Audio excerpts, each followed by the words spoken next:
This striking image, titled Sparking Opportunities, was in 2023 accepted into the PPOC, which is Professional Photographers of Canada, National Salon, and then went on to win the Sony Alpha Female Award.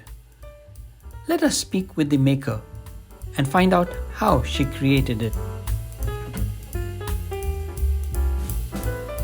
Welcome to Award-Winning Images Explained. My name is Manpreet and I am your host. Crystal Mercredi specializes in portraits, headshots, corporate and commercial marketing photography in Fort McMurray, Wood Buffalo, Alberta. So, welcome to the show, Crystal. Thank you so much for having me.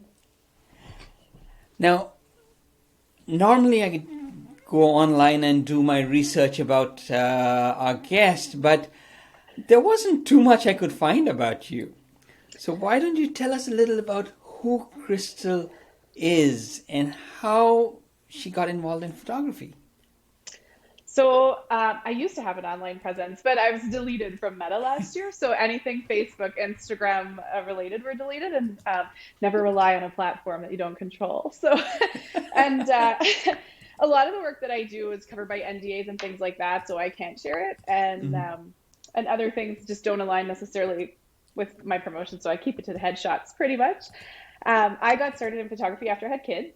I used to be a teacher, and where I lived, childcare was a little bit too much for a teacher, so it didn't make sense to go back to teaching, and kind of got into this passion of photography. And about 5 years in, I was very lucky that I had an organization ask me to do their headshots for their board, and life-changing because I loved doing the headshots for these people, and then they also were all business owners and asked me to come and do some marketing photography for them, and I just absolutely loved the marketing aspect. Since then, I've gone into taking like a certificate in marketing and strategic communications because I love the subtle aspects of being able to enhance storytelling with visual cues. So Fort McMurray is not a very big township, is it? So we have about 75,000 people in Fort McMurray community, and then about 100,000 Fort McMurray, Wood Buffalo, and once you add in the shadow population of people who are coming in and out for camps and things like that. So really what I think makes people think Fort McMurray is smaller than it is that we're quite removed from everywhere else. So unlike a lot of communities where you have your population and then right beside you is like another town, we are like 2 hours to the nearest gas station away from us, sort of thing. Oh, wow. Yeah, so we're located about a 4.5 hour drive north of Edmonton and just surrounded by nature and adventure. Nice. And there's a fair bit of commercial work that goes on there? There is, because we're an economic hub of Canada, and so we have a ton of industrial and entrepreneurial spirit in our community, and everybody has high dreams. And so I really started my business because I felt that we had these world-class people in businesses who weren't being showcased in a world-class way. They were kind of being showcased in like that small town, like good enough way. And for me, that wasn't good enough. I wanted them to be showcased in the way they deserved, of these like amazing entrepreneurs at the level that they deserved. So that's what brought me to really push my level into that marketing and promotional work. Wow, what an ideal place for a commercial photographer to be, eh? Absolutely. Like I get to go play with like giant machinery, or like in this case, it was a welder at the college that I actually have my studio in the same college, and I do some marketing work for them. Nice. Talking about the welder, let's talk about this amazing image of yours. Now, this was a winner at Sony Alpha competition. Do you want to talk about the Yeah, backstory of this? sure. So Sony Alpha Female has a grant right now, and it was actually just extended for another year, where every week they have a theme and they have a group on Facebook, and you actually just enter your image under the theme on Facebook, and then they have a judge. Sometimes it's like a special ambassador they have doing the judging that week, or they have different ways that they do it. But every week they choose one winning image, and so The week that I won, it was female empowerment, and it was right before International Women's Day. And I had actually just entered the group. I was part of it years ago, and when my Facebook was erased, I never re-added any of the groups, and I had just re-entered it that day. And I saw it was female empowerment, and I love that there are lots of ways to show female empowerment. But when I looked down the page, I saw a lot of boudoir, a lot of sexy images, and I just felt like that's one way, but why are we only showcasing that way? And so for me, another way to show female empowerment is just that women can do anything. And women can be like, sometimes you don't have to show skin to be empowered. And so literally the only thing that you can see in this image maybe is like a tiny bit of braid coming out the back of the helmet, or, but it doesn't have to be that to be empowering for women. And so I don't know if I entered this for the best of reasons, but I entered it because I felt like, okay, we need to showcase that there's more than just this one stream of female empowerment.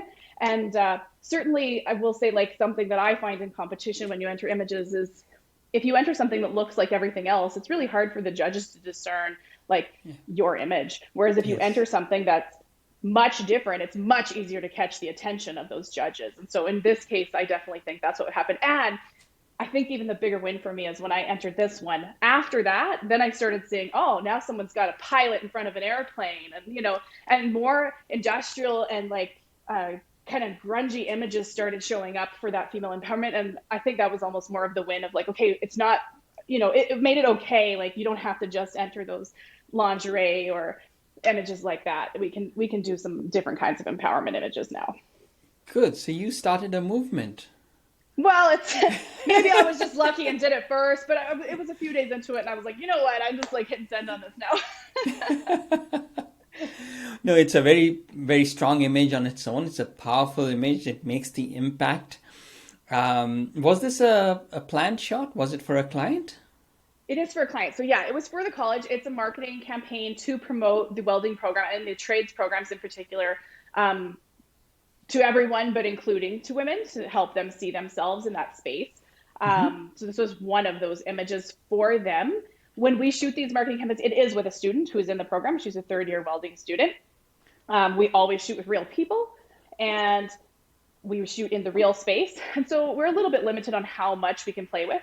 So we did have this space for a period in between two classes. So you're a little bit compressed for that time, and you got to get in and get it. But I was lucky that I had shot in this space the year before for a tourism promotion. And so I'd had that experience where I got to go in and like have my 2 minutes of like, oh my gosh, what am I doing? Okay, now we have to get out. And so this time I think I had 7 minutes and and had already seen what the space looked like. So it just gave that extra advantage. Yeah, and so yes, it's for a client. It is an image that they use right now. It's promoting Keano College.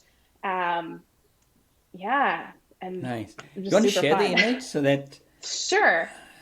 Make sure everybody can see. So this one actually is a little bit different, and I can talk about that. This actually was the image that I entered for Professional Photographers of Canada National Salon. And so this was an accepted image, and it scored all the way from not accepted from a judge to excellence for a judge. And there was a lot of discussion about it and some arguing back and forth, which I love about competition because that's when you learn to make your images better. And so for this one, the negative comments were that too much of the roof was included. And I'm a sucker for steel. I love it. So that's why I chose to leave it in there. But I got it. Okay, so they didn't think that was good. So I did cut off about the top quarter of the image when I submitted it for the Sony Alpha contest. And so the winning image for Sony Alpha is like just cover the top of that quarter with your hand. And that's what the image looks like. And what was your reasoning for the low angle that you did? So again, you can send so many messages about communication through things like this. So a low angle image is what I call a hero shot. And I'm not alone. I definitely didn't invent that term. But when you're low and looking up, if you think about like superhero movies and Spider-Man or Superman or whatever, like you're not shooting down on superheroes because that makes them feel like the damsel in distress. You're shooting up because it's going to give them that powerful, giant hero feeling. And then the other thing is, so I'm going to use a wide angle lens on this one. When you're shooting down, using a wide angle lens gives that elongation so that the legs look nice and long and it stretches everybody out nicely. So talking of lens, what was the gear that you used? What camera, what lens, what settings, if you remember? Okay, so I didn't remember, but I did go look it up. I'm just going to look quick because Now the magic is destroyed.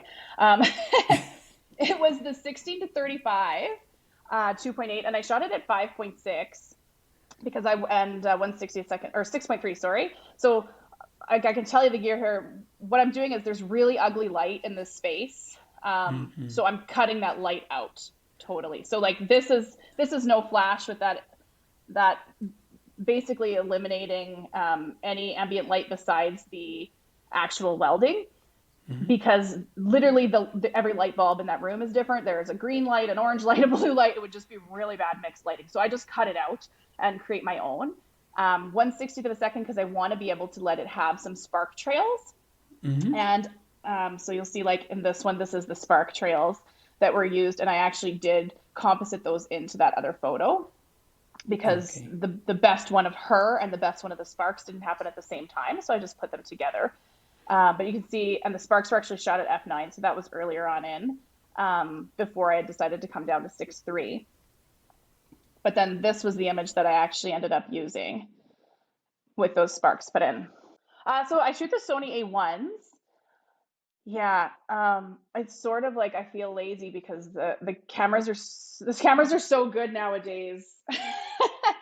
Like shooting the Sony A1 like this, I don't think I missed focus on the shot. I mean, this is a wide angle and a large focal plane at a 6.3, but yeah, like it's not going to miss focus on you. Um, I will say, like, I was bad. I did not use a ND filter or anything to protect my lens. I have done spark photography a bunch and haven't. But so in other welding, if this was like, this is not really sparky welding. This is called stick welding. And I feel okay doing this with my camera. Also, you'll notice like another reason I'm at a low angle, the brightest spot here is not actually seen by the camera. So it's not burning anything into it. Okay. Um, And you use but flash. I did. So if you go like this is what it looked like without flash, and this is what it looked like with flash straight out of camera. So it's just Okay. enough to give that separation.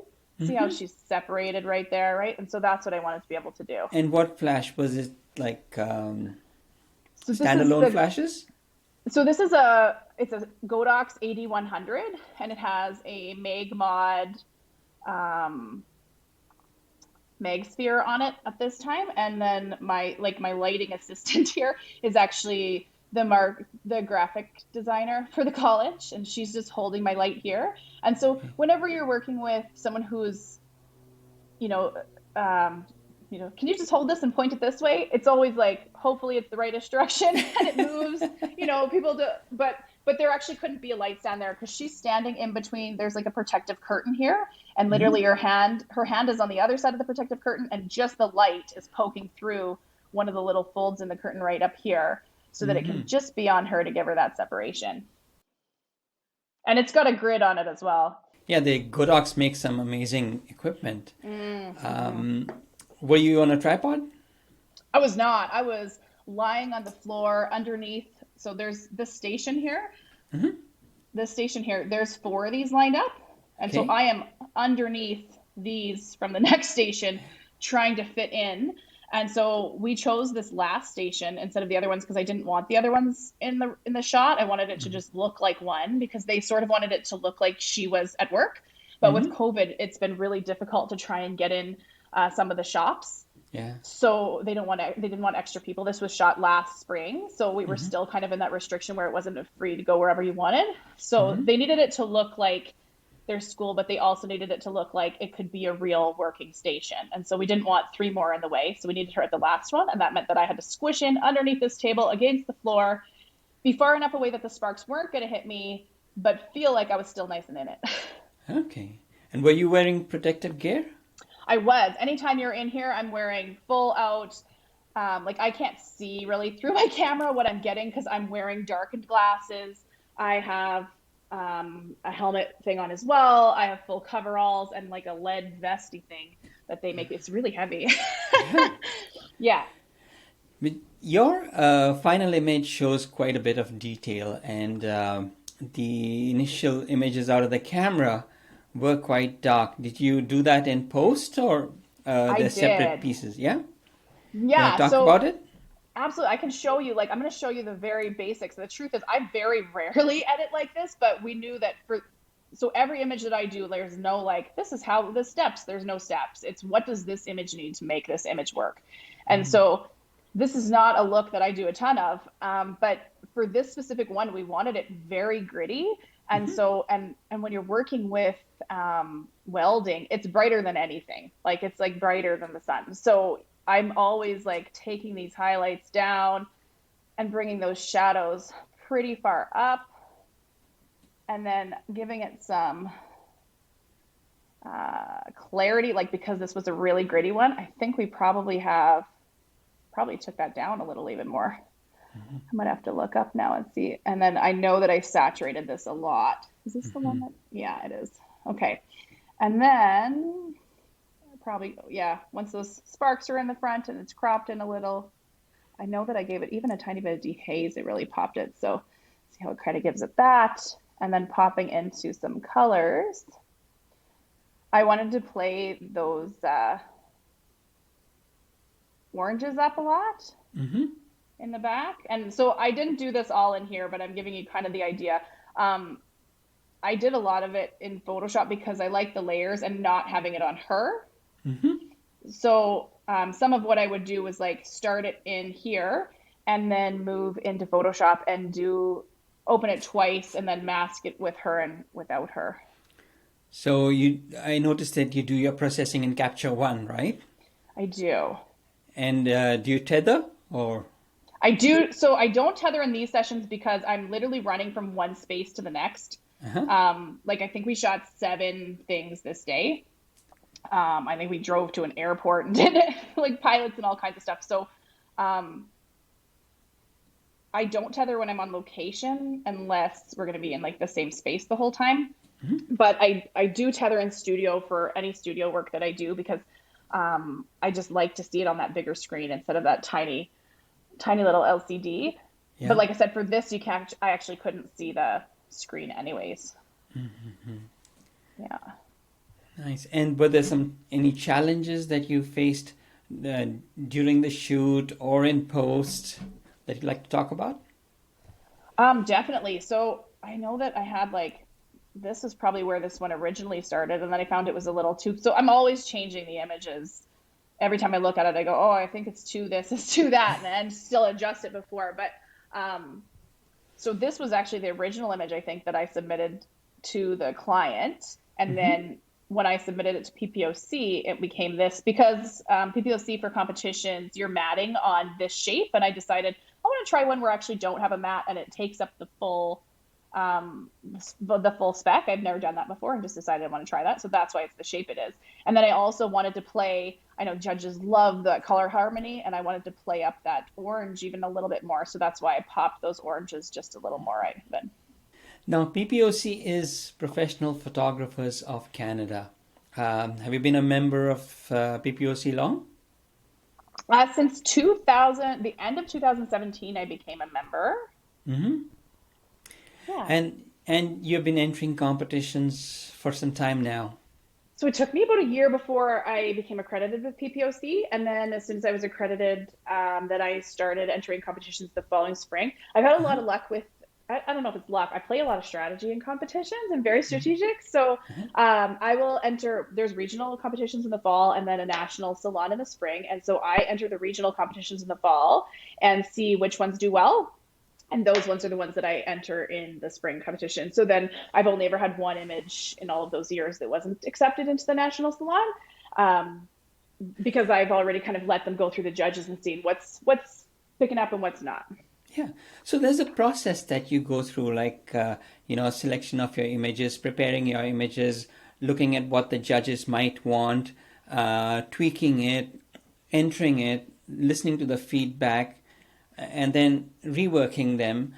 Do you feel this process has helped you, A, in your photography, and B, has it affected any way positively in your business? Absolutely. So the first competition I ever entered was actually the National Association of Professional Children's Photographers. And it was in 2016. And so this one was lucky. I entered this competition. It was right before the Fort McMurray fire. And I won the baby category. So I won gold in that, and then we evacuated. And we're really worried when we were coming back, what's going to happen? Like, is there going to be business? Are there going to be babies? Are people going to come back? What's going to happen? And so it really helped me because it was a positive piece of news in the community at a time when we were going through a lot of really negative things. And geez, I think I shot 15 babies that summer when I came home. It was a really positive thing for me, and that because in a community where it's not, I think it's harder in cities, Calgary, there's so much news, but in a community that size that we are with Fort McMurray with Buffalo, we're very like close tied. And so when somebody does something great, it's news. If somebody has a success, it's news. It's in the radios promoting you, and the newspapers promoting you. And so it's been great like that. Also, for Professional Photographers of Canada, the Alberta regional competition is actually one of my favorites.